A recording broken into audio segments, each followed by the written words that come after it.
بسم اللہ الرحمن الرحیم۔ السلام علیکم دوستو، کنسنٹریٹ ٹی وی میں آپ کو خوش آمدید کہتا ہوں۔ دنیا کی آبادی اس وقت 9 ارب کے قریب ہے، جس میں مسلمانوں کی آبادی 2 ارب کے قریب ہے۔ اسلام دنیا کا دوسرا بڑا مذہب ہے۔ مسلمان دنیا کے 20% خطے میں آباد ہیں۔ 56 آزاد ممالک ہیں جو ایک خدا، ایک رسول اور ایک کلمہ گو ہیں۔ اللہ تعالیٰ نے دنیا کی ہر نعمت سے مسلمانوں کو نوازا ہے۔ زراعت، صنعت و تجارت، نہری نظام اور پیٹرول جیسی دولت سے مال و مال کر رکھا ہے۔ Saudi Arab, Brunei, Iran, Iraq, Nigeria, Kuwait اور خلیجی ممالک جو کہ تیل کی دولت سے مال و مال ہیں اور اربوں ڈالرز وہ کماتے ہیں، لیکن صورتحال یہ ہے کہ دنیا میں مسلمانوں کی حالت زار ایسی ہے کہ ان پر ہر طرح سے ظلم و ستم کے پہاڑ توڑے جا رہے ہیں۔ کشمیر، فلسطین، عراق، افغانستان کا حال تو ہم سب لوگ خبروں میں دیکھتے ہی رہتے ہیں۔ کیا وجہ ہے کہ دوسری قومیں ہم سے آگے نکل گئی ہیں اور ہم لوگ پیچھے رہ گئے ہیں؟ اگر سچائی کے ساتھ غور و فکر کیا جائے تو جو بات سامنے آتی ہے وہ یہ ہے کہ مغربی ممالک نے جو ترقی کی ہے اس کی بنیاد علم پر ہے۔ انہوں نے علم کے بیس پر، ٹیکنالوجی کے بیس پر ترقی کی اور گزشتہ کئی دہائیوں سے پوری دنیا پر حکومت کرتے چلے آ رہے ہیں، بلکہ اس سے بھی زیادہ۔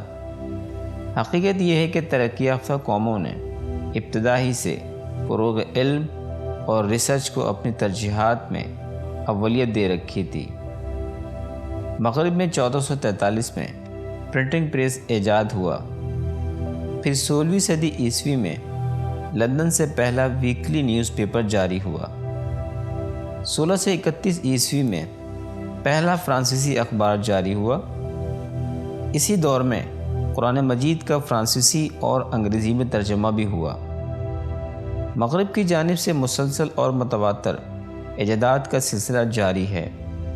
موبائل فونز، کمپیوٹرز، کیمرے اور اس کے علاوہ بہت ساری آلات، زرعی آلات، رہن سہن کی بہت ساری چیزیں اور عام گھریلو استعمال کی بہت ساری چیزیں مغرب اور دوسری اقوام کی جانب سے آ رہی ہیں۔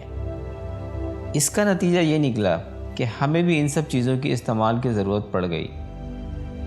جب ہم نے ایجادات کرنا اور چیزیں بنانا چھوڑ دیا اور ساری توقعات دوسروں سے وابستہ کر لینے کی وجہ کر ہماری آمدنی کا اچھا خاصا حصہ مغربی ممالک اور دوسری اقوام کی طرف جانے لگا۔ امریکہ، برطانیہ، فرانس، جرمنی، جاپان، چائنا کی ترقی کا اگر آپ جائزہ لیں، ایک بات سمجھ میں آئے گی، ان تمام ممالک نے علم اور ٹیکنالوجی کو اہمیت دی، اور اسی کی بدولت دنیا میں معاشی، معاشرتی، اقتصادی، سماجی طور پر تمام ممالک میں نمایاں مقام حاصل کر لیا، اور اس کے ساتھ ساتھ اپنی فوجی طاقت کو بھی مضبوط کر لیا۔ اس کے برعکس مسلمان قوم کا حال یہ ہے، ہم نے زندگی کے کسی بھی شعبے میں خاطر خواہ کامیابی حاصل نہیں کر سکے ہیں۔ صرف زراعت کے شعبے کو ہی لے لیں، ایک اندازے کے مطابق مسلم دنیا میں صرف 5 کروڑ ایکڑ رقبے پر کاشت ہو رہی ہے اور 20 کروڑ ایکڑ رقبے پر زمین بے آباد ہے اور ویران پڑی ضائع ہو رہی ہے۔ صنعت و حرفت کا یہ عالم ہے کہ کروڑوں ڈالر کے ٹھیکے غیر مسلم کمپنیز کو دیے جاتے ہیں۔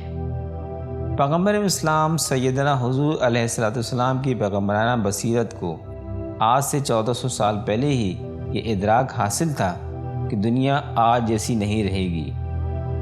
شعوری ارتقاء کو زبردست عروج حاصل ہو کر رہے گا۔ اسی لیے آپ صلی اللہ علیہ وسلم نے ارشاد فرمایا تھا کہ علم میرا ہتھیار ہے۔ مسلمان قوم کی زب و حال کی بڑی وجہ فرقوں میں تقسیم ہونا ہے۔ قرآن پاک میں اللہ تعالیٰ نے ارشاد فرمایا ہے، اور اللہ کی رسی کو مضبوطی سے تھامے رکھو اور تفرقے میں نہ پڑو۔ اللہ تعالیٰ کا یہ حکم ہم سب کے ذہنوں میں ہے اور ہم سب تلاوت قرآن میں اس آیت کو دہراتے رہتے ہیں، لیکن ہم اس آیت پر غور و فکر نہیں کرتے۔ آج ہم لوگ اپنے آپ کو مسلمان ہونے سے زیادہ فرقہ واریت والے ناموں مثلاً دیوبندی، بریلوی، اہل حدیث، اہل تشیع ہونے پر فخر محسوس کرتے ہیں۔ رسول اللہ صلی اللہ علیہ وسلم نے ارشاد فرمایا، مسلمان کا بھائی ہے۔ دوسری بات یہ ہے کہ ہم لوگوں نے علم اور ٹیکنالوجی کو زیادہ اہمیت نہیں دی۔ ہمارے یہاں تعلیم کی شرح دیگر ممالک کے مقابلے میں بہت کم ہے۔ تعلیمی اداروں کی تعداد بھی بہت کم ہے۔ تعلیم کا بجٹ بہت کم رکھا جاتا ہے۔ اس سے تعلیم کی اہمیت کا اندازہ کیا جا سکتا ہے، اور اگر کوئی اعلیٰ تعلیم حاصل کرنا چاہے تو دوسرے ممالک کی جانب سفر کرنا پڑتا ہے۔ دوسری جانب علماء و حضرات کا یہ حال ہے کہ وہ لوگوں کو دنیاوی علوم کی طرف راغب نہیں کرتے، اور اگر کرتے بھی ہیں تو صرف دینی علوم کی طرف توجہ دلاتے ہیں، یعنی نماز، روزی اور زندگی گزارنے کی دیگر احکام کی طرف توجہ دلاتے ہیں۔ حالانکہ ہونا تو یہ چاہیے کہ دینی، دنیاوی، سائنسی اور روحانی تمام علوم حاصل کیے جائیں، تزکیہ نفس کے علوم حاصل کیے جائیں، تاکہ ہم ہر میدان میں کامیاب و کامران ہو سکیں۔ ڈاکٹر علامہ اقبال نے اپنی شاعری میں خصوصاً مسلمانوں کی حالت زار پر اپنی کتاب شکوہ میں مسلمانوں کی ذب و حال کی وجہ بتائی ہے۔ اگر ہم اپنی حالت زار کو بہتر بنانا چاہتے ہیں، اقوام عالم میں نمایاں مقام حاصل کرنا چاہتے ہیں، اپنی معیشت، ثقافت، علم و ہنر، اخلاق کو بہتر کرنا چاہتے ہیں، تو ہمیں خلوص کے ساتھ سیرت پاک صلی اللہ علیہ وسلم کا مطالعہ کرنا ہوگا، تفرقہ سے گریز کرنا ہوگا، علم ٹیکنالوجی میں آگے آنا ہوگا، ریسرچ پر توجہ دینی ہوگی۔ جب ہم ان ساری چیزوں پر توجہ دیں گے تو انشاءاللہ ہمیں وہ مقام حاصل ہو جائے گا جو ہم چاہتے ہیں۔ دوستو، اگر آپ کو میری ویڈیو پسند آئی ہو تو لائک ضرور کیجیے گا، اور کمنٹ سیکشن میں اپنے خیالات سے ضرور آگاہ کیجیے گا۔ اور اگر اب تک آپ نے میرے چینل کنسنٹریٹ ٹی وی کو سبسکرائب نہیں کیا تو اسے جلد سے جلد سبسکرائب کر لیں، تاکہ آنے والی دوسری ویڈیو کی نوٹیفیکیشن آپ کو مل جائے۔ انشاءاللہ اگلی ویڈیو میں پھر آپ سے ملاقات ہوگی۔ اس وقت تک کے لیے اللہ حافظ۔